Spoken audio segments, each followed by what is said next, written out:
नमस्कार. ओम नमो भगवते वासुदेवाय.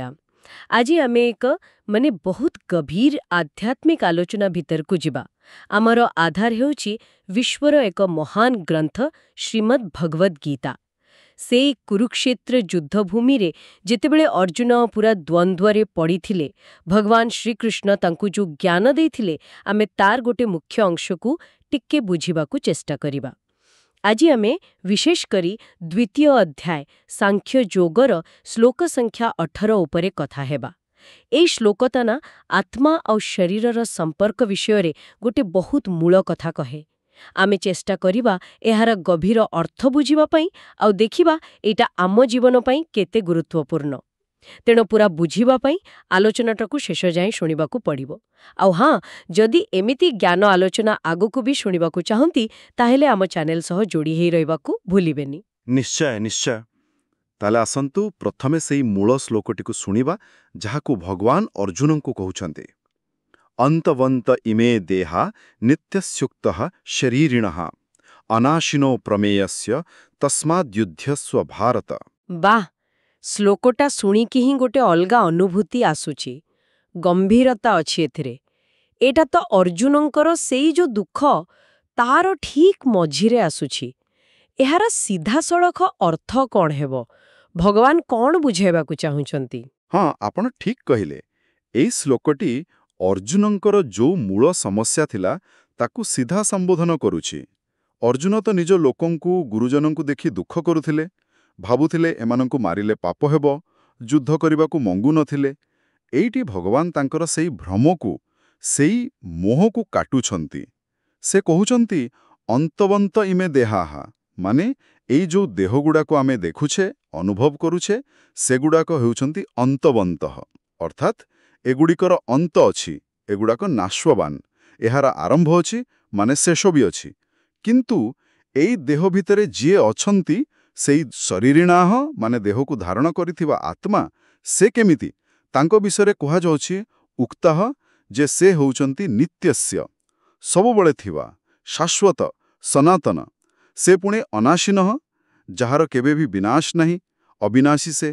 ଆଉ ସେ ହେଉଛନ୍ତି ଅପ୍ରମେୟସ୍ୟ, ଯାହାକୁ କୌଣସି ମାପରେ ମାପି ହେବନି, ଯାହାର କୌଣସି ସୀମା ନାହିଁ, ଯାହା ଆମ ଇନ୍ଦ୍ରିୟ ଆଉ ବୁଦ୍ଧିର ବାହାରେ. ତେଣୁ ଯେତେବେଳେ କଥାଟା ଏମିତି ଯେ ଦେହ ନାଶ ହେବ ଆଉ ଦେହୀ ମାନେ ଆତ୍ମା କେବେ ନାଶ ହେବନି, ତସ୍ମାତ୍, ସେଥିପାଇଁ ୟୁଧ୍ୟସ୍ୱ ଭାରତ, ହେ ଭାରତ ବଂଶର ଅର୍ଜୁନ, ତୁମେ ଯୁଦ୍ଧ କର. ସହିତ ଏତେ ମିଶେଇ ଦେଇଥାଉ ଯେ ଶରୀରର ନାଶକୁ ନିଜର ନାଶ ଭାବି ଡରୁ. କିନ୍ତୁ ଏଠି କୁହାଯାଉଛି ଯେ ଶରୀରର ନାଶଟା ଗୋଟେ ସାଧାରଣ କଥା, ସ୍ୱାଭାବିକ. ଏକଦମ ଠିକ୍. ଶରୀରର ପ୍ରକୃତି ହିଁ ସେୟା. ସେ ପରିବର୍ତ୍ତନ ହେବ ଆଉ ଶେଷରେ ନାଶ ବି ହେବ. ଦେଖନ୍ତୁ, ଏଇଟା ପଞ୍ଚମହାଭୂତରେ ତିଆରି. ଜନ୍ମ, ପିଲାଦିନ, ଯୁବାବସ୍ଥା, ବୁଢ଼ାପା, ରୋଗ ଆଉ ଶେଷରେ ମୃତ୍ୟୁ, ଏସବୁ ହେଉଛି ଶରୀରର ଧର୍ମ. ଏଇଟା ଗୋଟେ ବାହାରର ଖୋଳପା ଭଳିଆ କି ଗୋଟେ ଯନ୍ତ୍ର ଭଳିଆ, ଯାହାକୁ ଆତ୍ମା କିଛି ଦିନ ପାଇଁ ବ୍ୟବହାର କରେ. ଗୀତାରେ ଆଗକୁ ଗୋଟେ ବହୁତ ସୁନ୍ଦର ଉପମା ଅଛି, ଏଠି କହିବାଟା ଠିକ୍ ହେବ. ଯେମିତି ଆମେ ପୁରୁଣା ବା ଚିରା ଲୁଗା ଫିଙ୍ଗି ଦେଇ ନୂଆ ଲୁଗା ପିନ୍ଧୁ. ହଁ, ସେଟା ତ ବହୁତ ଜଣାଶୁଣା ଉପମା. ହଁ, ଠିକ୍ ସେମିତି ଆତ୍ମା ପୁରୁଣା ବା କାମକୁ ନ ଆସୁଥିବା ଶରୀରକୁ ଛାଡ଼ି ନୂଆ ଶରୀର ନିଏ. ଏ ଲୁଗା ବଦଳେଇବା ଉପମାଟା ସତରେ ବହୁତ ସହଜରେ ବୁଝାଇ ଦେଉଛି କଥାଟାକୁ. ଶକ୍ତିଶାଳୀ ବି. ପୁରୁଣା ଲୁଗା ଫିଙ୍ଗିଦେଲେ କ'ଣ ଆମେ ନିଜେ ମରିଯାଉଛେ? ନା ତ. ତାହେଲେ ଶରୀର ଛାଡ଼ିବାକୁ ନେଇ ଏତେ ଦୁଃଖ, ଏତେ ଭୟ କାହିଁକି? ବୋଧହୁଏ ସତରେ ଆମେ ଆତ୍ମାର ସ୍ୱରୂପକୁ ଠିକ୍ ଭାବେ ବୁଝିନୁ. ଏ ଯୋଉ କହିଲେ ନିତ୍ୟ, ଅନାଶୀ, ଏ ଶବ୍ଦଗୁଡ଼ାକ ଆତ୍ମା ବିଷୟରେ ଆଉ କ'ଣ କହୁଛି? ଏ ଶବ୍ଦଗୁଡ଼ିକ ହିଁ ଆତ୍ମାର ମୂଳ ସ୍ୱରୂପକୁ ବୁଝାଉଛି. ନିତ୍ୟ ମାନେ ଏଟା ସମୟର ବାହାରେ. ଏହାର ଆରମ୍ଭ ନାହିଁ କି ଶେଷ ନାହିଁ. ଏହା ସବୁବେଳେ ଥିଲା, ଏବେ ଅଛି ଆଉ ଆଗକୁ ବି ରହିବ. ତ୍ରିକାଳରେ ସତ୍ୟ.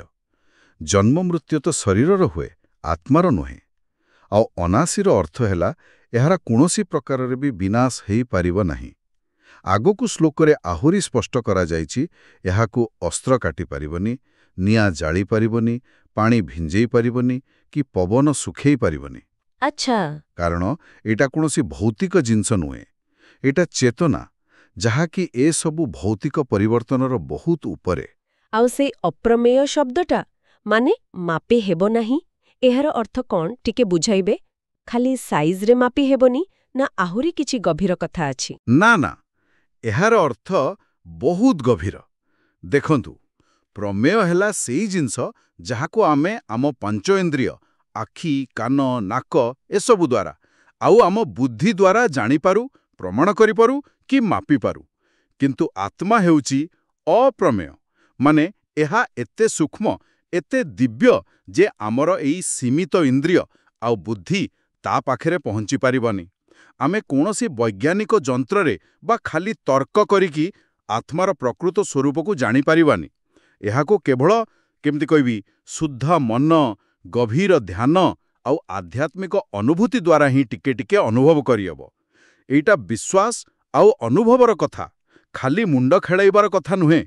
ଏଇ ଅପ୍ରମେୟ ଗୁଣ ହିଁ କହୁଛି ଯେ ଆତ୍ମା ଏ ଦୁନିଆର ନିୟମ କାନୁନର ଅଧୀନ ନୁହେଁ, ତେଣୁ ତାକୁ ନଷ୍ଟ କରିବା କଥା ଉଠୁଛି କୋଉଠୁ? ୱାଃ, ଏଇଟା ସତରେ ଚିନ୍ତା କରିବା ଭଳି କଥା। ଯୋଉ ଜିନିଷକୁ ଆମେ ପୁରା ଜାଣିପାରୁନୁ, ମାପିପାରୁନୁ, ତାର ନାଶ ହେବ ବୋଲି ଡରିବା କେତେ ଦୂର ଠିକ୍? ଏବେ ମୁଁ ବୁଝିପାରୁଛି କାହିଁକି ଏତେ ବଡ଼ ତତ୍ତ୍ୱ କହିସାରି ଭଗବାନ ସିଧା କହୁଛନ୍ତି ତସ୍ମାଦ୍ ଯୁଦ୍ଧସ୍ୱ ଭାରତ। କିନ୍ତୁ ଏଇ ଗଭୀର ଜ୍ଞାନ ଆଉ ଯୁଦ୍ଧ କରିବାର ଆଦେଶ ଭିତରେ ସିଧା ସମ୍ପର୍କଟା କ'ଣ? ସେମାନେ କ'ଣ ଖାଲି ଏଇ ଶରୀରଟା? ନା, ତାଙ୍କ ଭିତରେ ଯୋଉ ଆତ୍ମା ଅଛି ସେ ତ ଅମର, ଅବିନାଶୀ। ତୁମେ ତ ଖାଲି ତାଙ୍କ ଶରୀରକୁ ନଷ୍ଟ କରିପାରିବ, ଆତ୍ମାକୁ ତ ଛୁଇଁ ପାରିବନି। ଯେହେତୁ ଶରୀରଟା ନାଶ ହେବା ଜିନିଷ ଆଉ ଆତ୍ମା କେବେ ନାଶ ହେବନି, ତେଣୁ ଦୁଃଖ କରିବା କି ନିଜ କାମରୁ ପଛଘୁଞ୍ଚା ଦେବାଟା ଅଜ୍ଞାନୀର କାମ। ଅର୍ଜୁନ ଜଣେ କ୍ଷତ୍ରିୟ, ତାଙ୍କ କାମ, ତାଙ୍କ ଧର୍ମ ହେଉଛି ଧର୍ମର ରକ୍ଷା କରିବା, ଅଧର୍ମକୁ ନାଶ କରିବା। କୁରୁକ୍ଷେତ୍ର ଯୁଦ୍ଧଟା ତ ଥିଲା ଧର୍ମ ଆଉ ଅଧର୍ମ ଭିତରେ ଲଢ଼ାଇ। ତେଣୁ ଏଇ ଯୋଉ ପରମ ସତ୍ୟ, ଆତ୍ମା ଅମର, ଏଇଟାକୁ ଭଲ ଭାବେ ବୁଝି ନିଜର ବ୍ୟକ୍ତିଗତ ଦୁଃଖ ମୋହରୁ ଉପରକୁ ଉଠି ନିଜ କର୍ତ୍ତବ୍ୟ କରିବା ହିଁ ତାଙ୍କ ପାଇଁ ଠିକ୍ ବାଟ।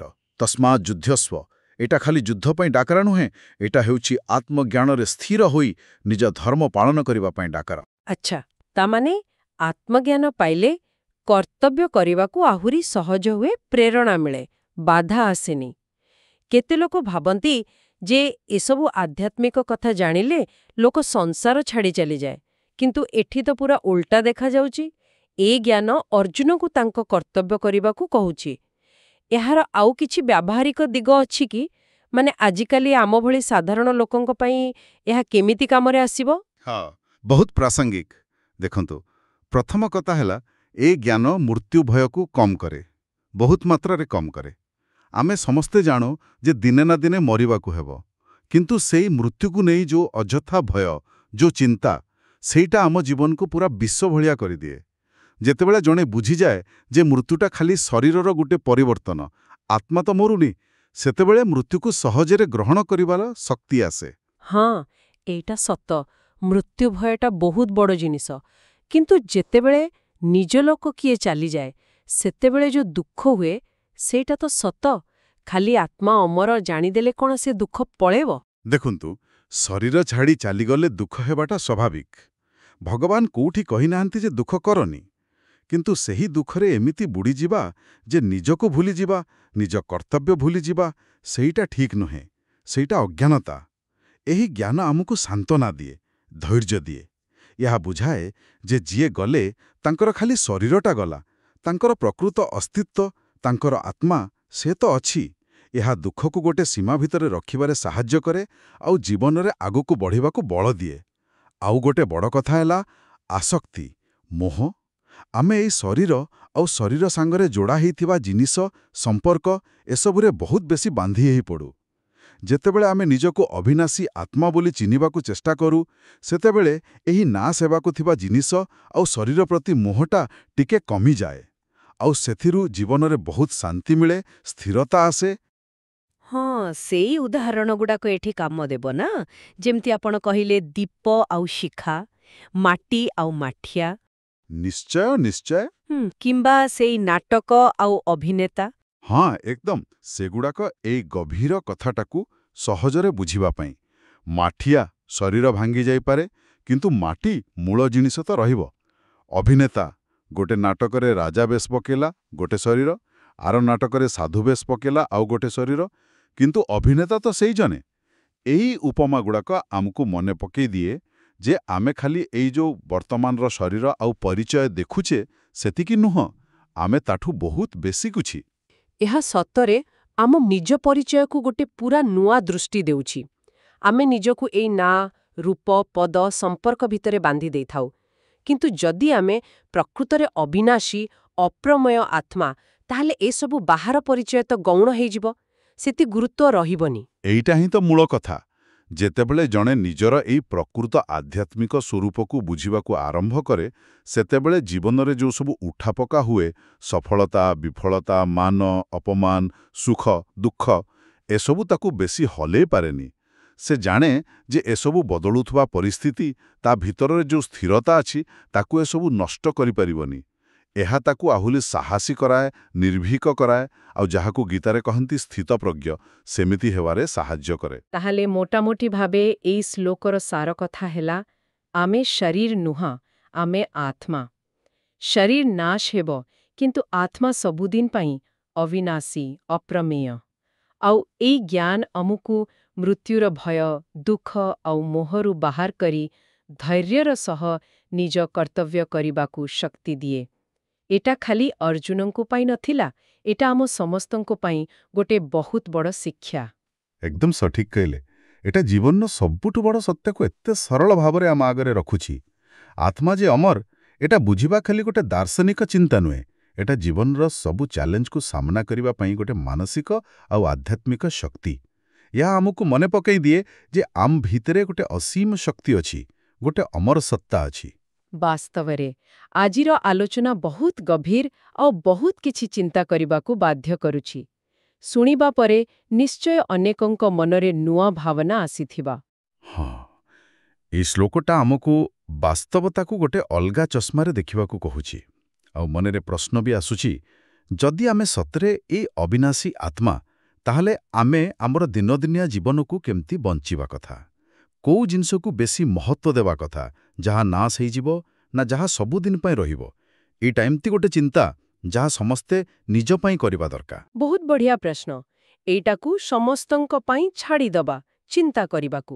ତେବେ ମନେ ରଖିବାର ମୁଖ୍ୟ କଥା ହେଲା, ଶରୀରର ଅନ୍ତ ଅଛି, କିନ୍ତୁ ଶରୀରେ ଯିଏ ମାନେ ଆତ୍ମା, ସେ ନିତ୍ୟ, ଅବିନାଶୀ ଓ ଅପ୍ରମେୟ। ତେଣୁ ମୋହ, ଦୁଃଖ ଆଉ ଭୟ ଛାଡ଼ି ନିଜ କର୍ତ୍ତବ୍ୟ ବା ସ୍ୱଧର୍ମ ପାଳନ କରିବା ହିଁ ଜ୍ଞାନର କାମ। ଆଶା କରୁଛୁ ଆଜିର ଏହି ଆଲୋଚନା ସବୁ ଶ୍ରୋତାଙ୍କୁ କିଛି ନୂଆ ଦିଗ ଦେଖେଇଥିବ, ନିଜ ଜୀବନକୁ ଟିକେ ଗଭୀର ଭାବେ ଦେଖିବାରେ ସାହାଯ୍ୟ କରିଥିବ। ଯଦି ଏହି ଆଲୋଚନା ଭଲ ଲାଗିଲା, କିଛି ମୂଲ୍ୟବାନ ଲାଗିଲା, ତାହେଲେ କମେଣ୍ଟ ବକ୍ସରେ ଓମ୍ ନମୋ ଭଗବତେ ବାସୁଦେବାୟ ଲେଖି ନିଜର ଭାବନା ଜଣେଇ ପାରନ୍ତି। ଆଉ ଗୀତାର ଏହି ଅସରନ୍ତି ଜ୍ଞାନ ସମୁଦ୍ରରେ ଆହୁରି ବୁଡ଼ ପକେଇବା ପାଇଁ ଆଗାମୀ ଶ୍ଲୋକ ଆଉ ଅଧ୍ୟାୟଗୁଡ଼ିକର ଆଲୋଚନା ଶୁଣିବାକୁ ଭୁଲିବେନି। ଆମ ସହିତ ଯୋଡ଼ି ହୋଇ ରୁହନ୍ତୁ। ଆଜିର ଏହି ଆଧ୍ୟାତ୍ମିକ ଯାତ୍ରାରେ ଆମ ସହ ଥିବାରୁ ସମସ୍ତଙ୍କୁ ବହୁତ ବହୁତ ଧନ୍ୟବାଦ। ନମସ୍କାର। ଆପଣ ଶୁଣୁଛନ୍ତି ରେଡିଓ ତୋଷାଳୀ, ଆମ ମାଟିର ସ୍ୱର।